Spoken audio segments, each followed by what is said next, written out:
Welcome back to Heart of Poland, where we continue the impossible mission to discover the true heart of Poland. And with me in the studio is Justyna Janiszewska, who is Director of Fulbright Program in Poland. Welcome, Justyna. Nice to meet you, Patrick.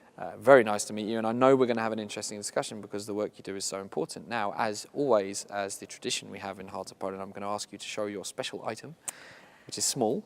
Which is small and very personal. It's my passport. And it's actually very personal because I can only use it, right? It would be unlawful if anybody else would use it. I won't show it inside because you could accidentally see my birth date. But I'm actually old enough to remember times when it wasn't the right of any citizen to just apply for a passport and get one. So I appreciate I can have it always with me. And it shows two sides of me. I'm proud of being Polish, and whenever I can show it, you know, whenever I travel to whatever part of the world, I take it out of the pocket and it's like, yeah, that's me. But on the other hand, I love traveling, and that's what enables me. Well, I also need money. But That's true. And I wonder, what kind of emotions do you feel when you look at the eagle on the front? Well, I am patriotic. I feel I'm from here. I lived abroad in a couple of places. I felt good in some of them. For example, Antwerp is my city until now. I love being back there every now and then. But I feel the best here. I accommodate easily to different circumstances, but this is my country. This is my language. The deepest emotions, I can express them probably only in a good way, in a full way, in Polish. And of course, the passport is very relevant to the work that you do at the Fulbright Program in Poland. That's right. Now, I must admit that whilst researching the topic and whilst preparing for today's discussion, I suddenly realised, God, I know the name, but I don't really know who Fulbright is or was. So maybe let's actually start back in the time when this amazing, more or less in the same time when this amazing printing press was created, when the Fulbright Program was actually set up. Who was Mr. Fulbright? He was a senator from Arkansas.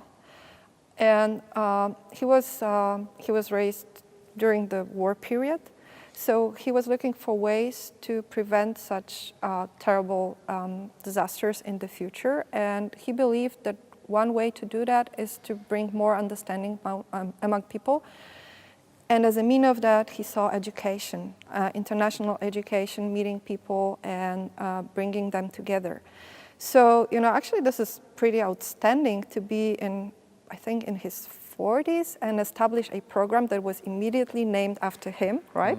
So in a way, he built himself a statue when he was still alive. And he proposed establishing this program that was approved by President Truman. And this has been 73rd year when it's being run. And when was the program established in Poland? In Poland, next year we'll be celebrating the 60th anniversary. It was 1959. Wow, so the communist times.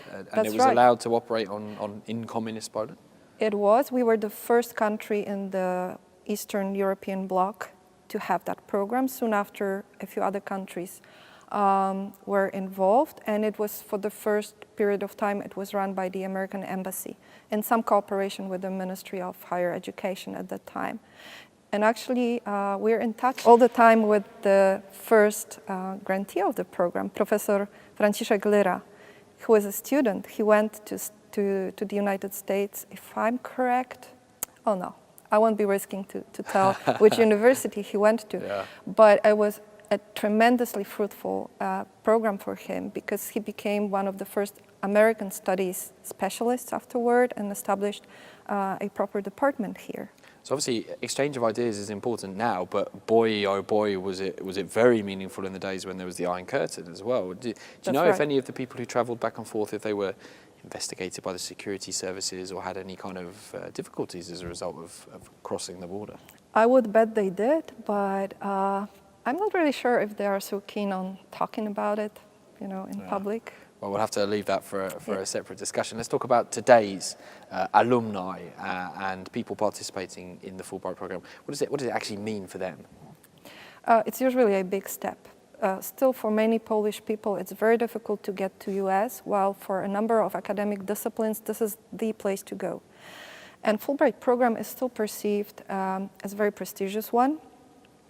Maybe we don't give that whole lot of money as it used to be a couple of years ago, but still it's enough to have a good research program or to study in the US. And the brand is attached to that. So you're entering a family of over 300,000 people all over the world who are supporting each other and for whom just the phrase, I'm a Fulbright alumna, Fulbright alumnus, means a lot. You're just immediately included, you receive a lot of support, it opens door to another projects, to another developments.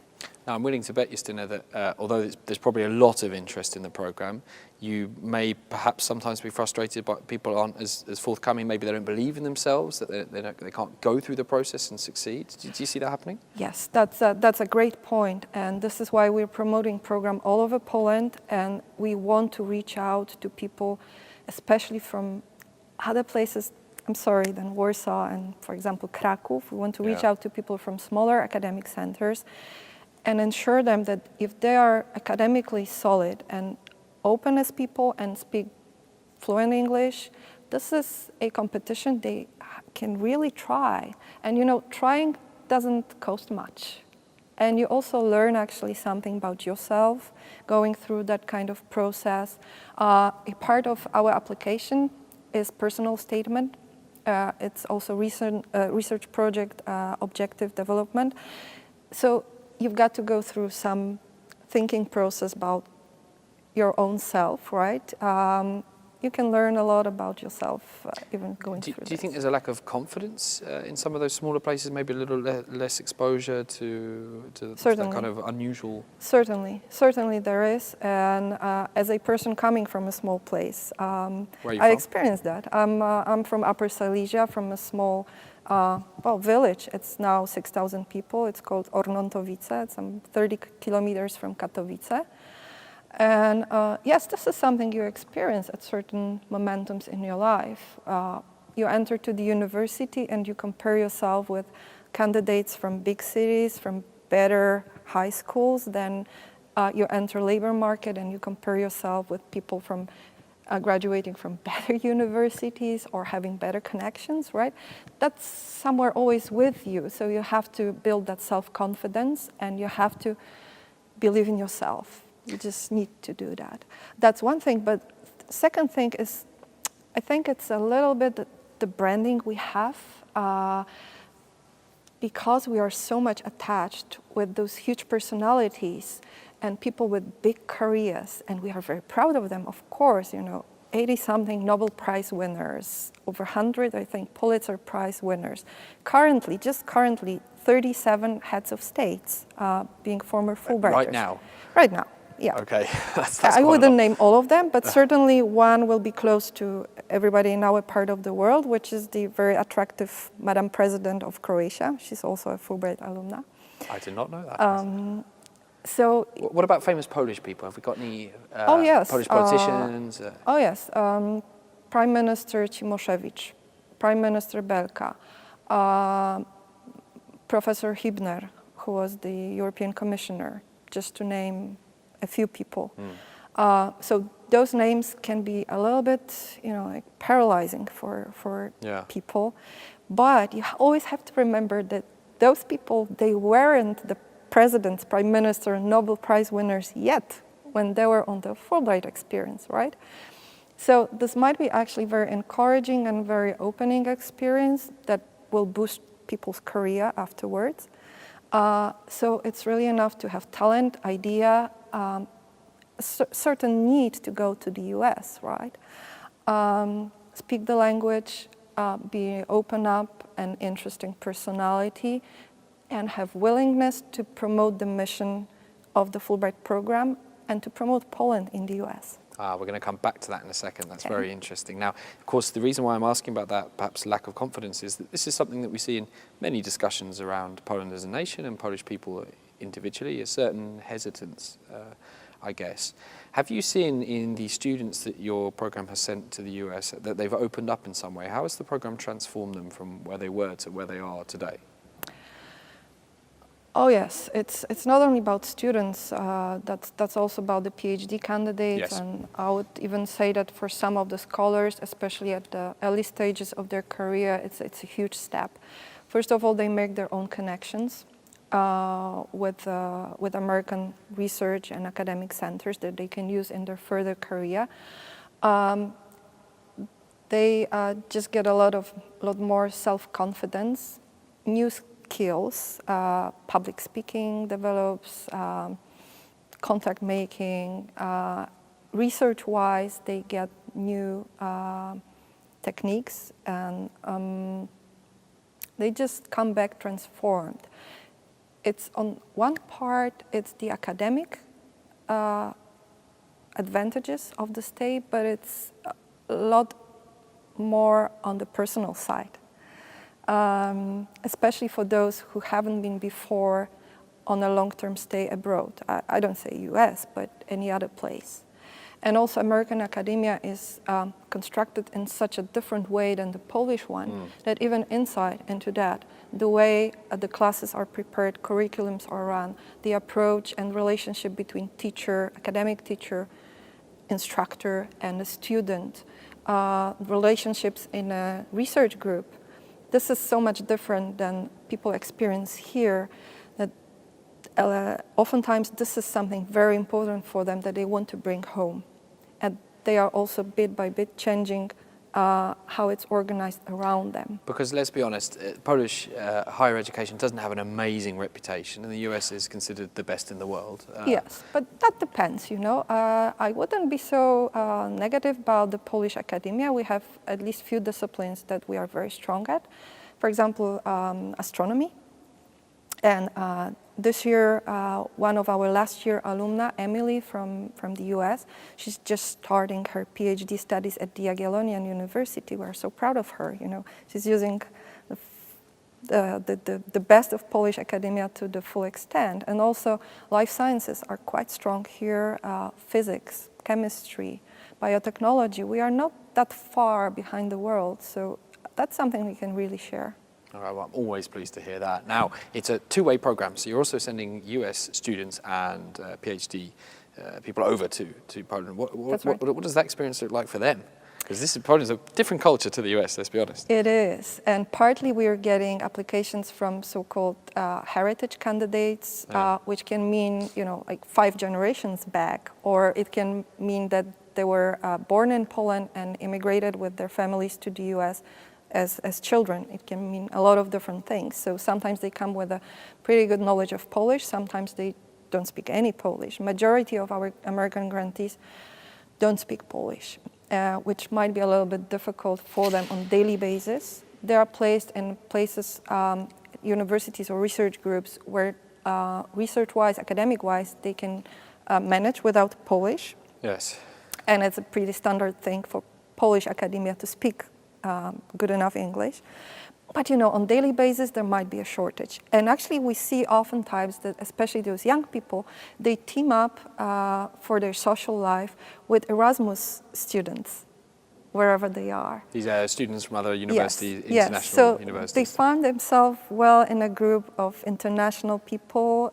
They have more or less the same adaptation cycle, I would say, right? And they have. What does that look like?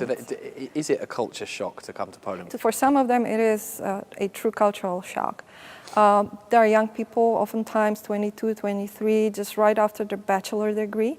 And all of a sudden, they're thrown into new culture, into adult life, when they have to organize a lot of stuff for themselves. And even, you know, the fact that our shopping malls are organized a little bit differently, and there are different products and the prices are different, that even can become a problem at the beginning. But they also go through adaptation period, and they receive a lot of support from their local peers, from their mentors at the universities, from alumni, Fulbright alumni who are placed in the same cities. And for really like 99% of them, it's very rewarding experience by the end of the academic year. So it's a difficult process for some of these new students into Poland. What do they love about Poland? What really surprises them? People, although they always complain that we're not smiling.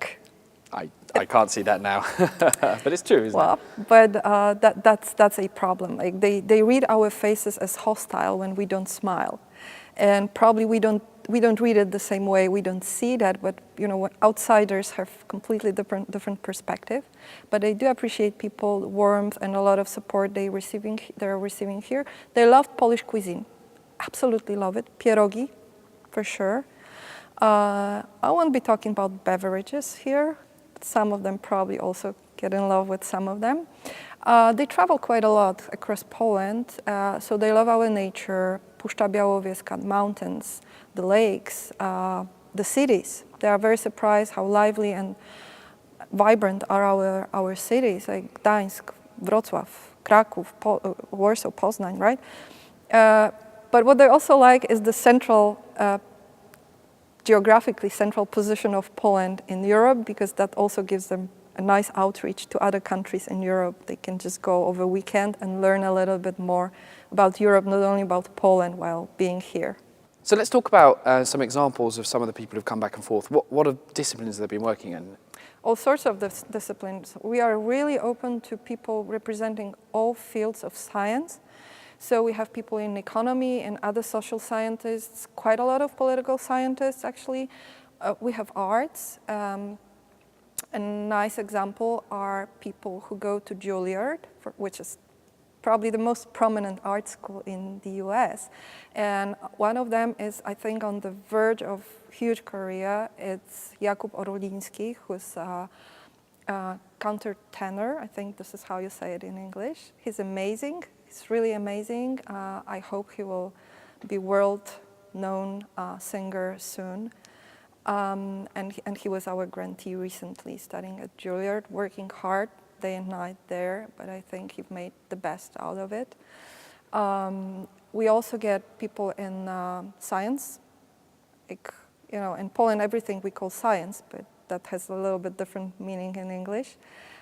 We have professors, we have PhDs, we have students, so people at all stages of their career.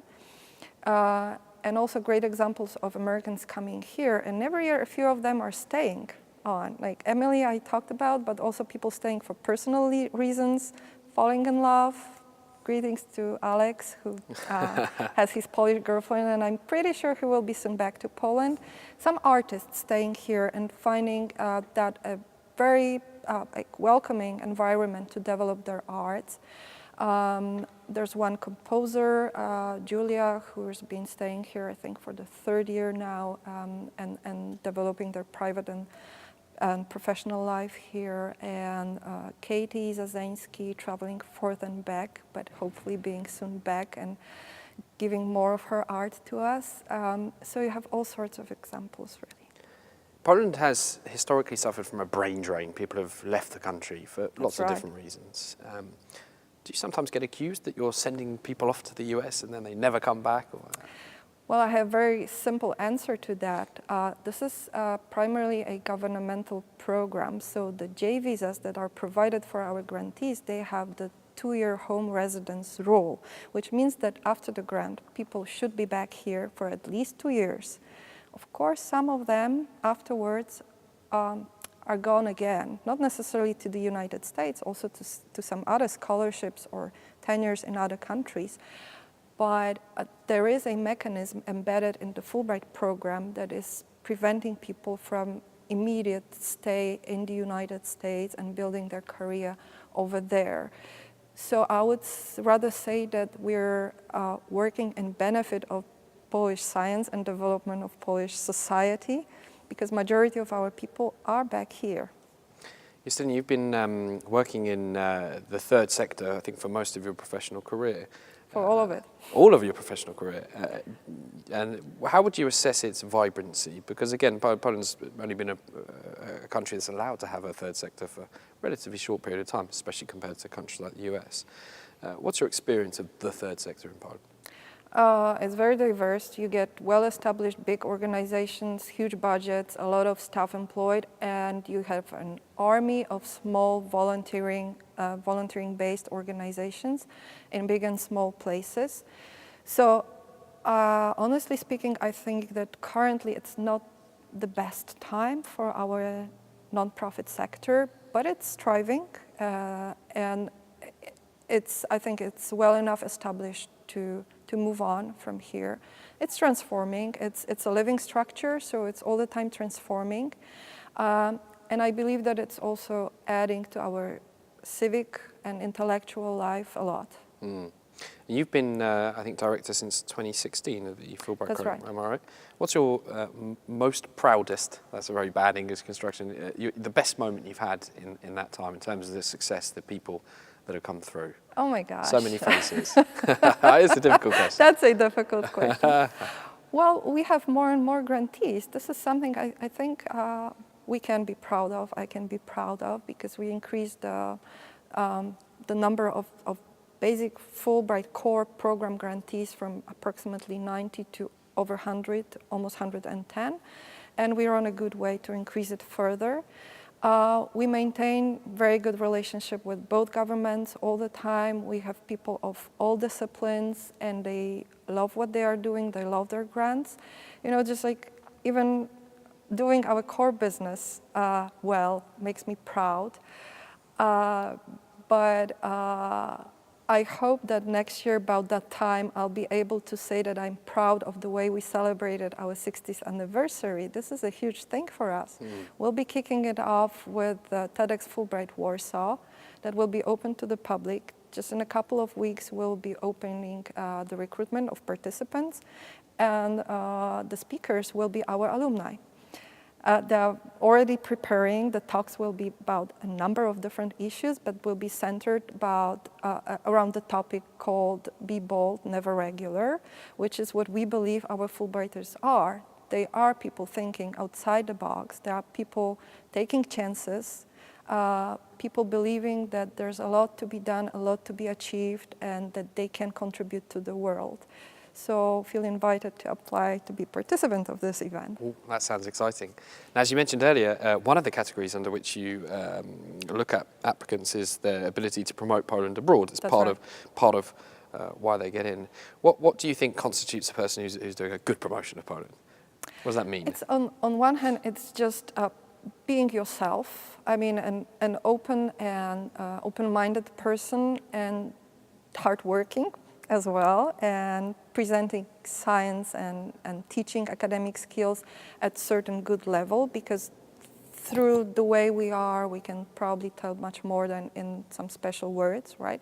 But it's also a willingness to talk about our culture, to share the hobbies that might be specific to our country, to show our music, even our cuisine, you know, and just being able to give a small talk about Poland that would be interesting for American people. And people oftentimes think when they apply to us and when we invite them for an interview, they're so focused, and this is great, about their project, that they forget that they will be there in interaction with regular people, not always with the intellectual elites of the universities, but with regular people at Walmart, Starbucks, on the street.